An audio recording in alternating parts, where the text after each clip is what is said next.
آپ کا تعلق جو اللہ تعالیٰ سے ہے وہ بھی تبدیلی سے گزرتا ہے. اس میں کبھی لو آتا ہے, کبھی ہائی آتا ہے. لیکن اگر آپ ڈپریشن میں رہو کہ میں پہلے ایسا تھا اور اب ایسا نہیں ہوں, تو وہ پھر آپ ایک ایسی چیز کی طرف بھاگ رہے ہو جو اب گزر چکی ہے.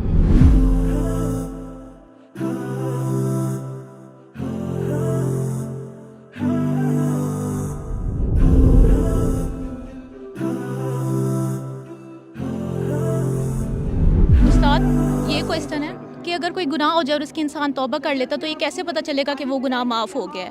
اور یہ کہ اگر اس گناہ کے بارے میں کوئی ہم سے پوچھتا ہے کہ یہ گناہ کیا گیا کر لیں گے, لیکن مطلب گناہ بہت عرصہ پہلے ہوا ہے, توبہ ہو گئی ہے, لیکن مطلب یہ ہوتا ہے کہ یہ تو انتظار نہیں ہو رہا. نہیں, نماز بھی پڑھیں, قرآن بھی پڑھیں, اللہ تعالیٰ سے کنیکشن بن گیا, پھر کچھ عرصے بعد وہ کنیکشن ایسا لگتا ہے جیسے ختم ہو رہا ہے. نماز بھی پڑھی جا رہی ہے, قرآن پاک سارا کچھ ہو رہا ہے, لیکن وہ کنیکشن نہیں رہتا, تو وہ چیز کیسے دوبارہ ریوائیو ہوگی؟ وہ ویسی دوبارہ ریوائیو نہیں ہوتی, کیونکہ آپ وہ ویسے رہے نہیں ہو, آپ بدل گئے ہو. صحیح. آپ کبھی کبھی انسان کہتا ہے میں جیسے 2 سال پہلے تھی, میں ابھی سے بہت اچھی تھی, میں ویسی کیوں نہیں ہو سکتی اب, مجھے وہ فیلنگ واپس کیوں نہیں آتی, کیونکہ وہ انسان مر چکا ہے. پھر اللہ تعالیٰ نے اس کو نئی زندگی دی, اگلے دن, پھر اگلے دن, پھر اگلے دن. آپ وہ نہیں ہو جو آپ پہلے تھے. آپ کے جذبات وہ نہیں ہیں, آپ کے ایکسپیرینسز وہ نہیں ہیں, آپ کا علم وہ نہیں ہے, آپ کی شخصیت وہ نہیں ہے, اس میں تبدیلی آئی ہے. تو آپ کا تعلق جو اللہ تعالیٰ سے ہے وہ بھی تبدیلی سے گزرتا ہے. اس میں کبھی لو آتا ہے, کبھی ہائی آتا ہے.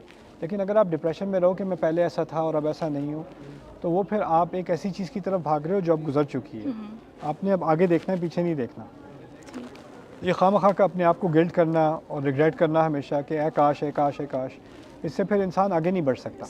اور اگر کوئی اس گناہ کے بارے میں ہم سے پوچھے کہ یہ گناہ ہوا یا نہیں ہوا, تو مطلب میں نے یہ سنا تھا کہ اس گناہ کو نا پروموٹ نہیں کرنا, یہ کہہ کہ میں یہ گناہ کر چکا ہوں یا کر چکی ہوں. ہاں, نہیں کرنا چاہیے. تو اگر وہ منع کر دیں گے اسے تو وہ جھوٹ نہیں ہوگا کیا کہ اگر کوئی پوچھے گا کہ یہ گناہ تم نے کیا ہے اور ہم کہتے ہیں کہ نہیں ہم نے نہیں کیا, اور ہم کر چکے ہوتے ہیں پہلے لیکن اسے توبہ کر لیتے ہیں, تو وہ جھوٹ کاؤنٹ نہیں ہوگا ہمارا؟ وہ کون ہے آپ کو کورٹ میں لے جانے والے؟ اگر کوئی بھی پوچھتا اگر کوئی بھی کسی کا کیا حق ہے؟ آپ کو اللہ تعالیٰ نے قیامت کے دن کا فرشتہ اپوائنٹ کیا ہے کہ آپ پوچھیں کیا اعمال ہے میرے؟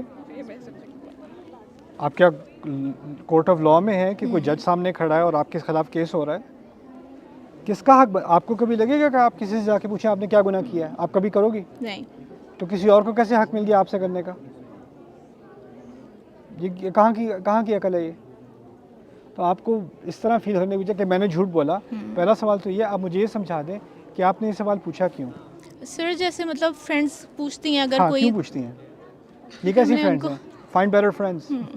لیکن سر اگر میں کسی کمپنی میں رہ رہی ہوں 4 سال سے, ہاں ان یہ کو آپ کی پتہ بھی غلطی ہے ہوتا کہ آپ نے بہتر کمپنی کے بارے میں سوچا نہیں. آپ نے کہا بس انہی کے ساتھ پھنسے ہوئے ہیں, ان کی باتیں سن کے جواب دینے کے بارے میں سوچوں. اور گلٹ اسے فیل ہونا چاہیے جو کسی کو شرمندہ کرنے کی کوشش کرے, اور گلٹ آپ فیل کر رہی ہے.